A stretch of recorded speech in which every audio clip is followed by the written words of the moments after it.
Usikubali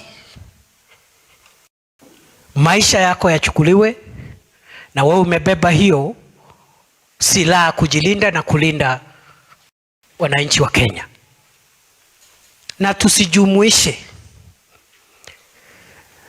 the kind of security operations that most of our officers do in countering the threat of terror, in countering dangerous criminals like armed bandits who have terrorized many people in our country.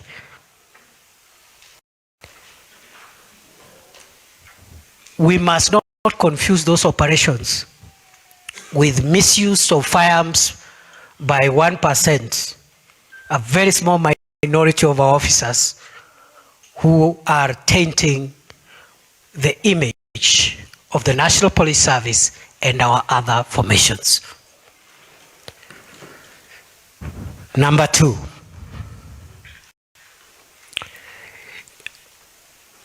to our sisters, our children who have been left behind, no amount of speeches, no amount of sympathies can restore the loss you've gone through. Ours is just to tell you sincerely and honestly that we wish what happened never happened, but it did happen. And also, we'll make sure that as you have asked us to do through your representatives,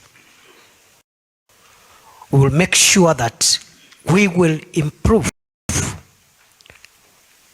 on the capabilities of those who have been left in the service to make it impossible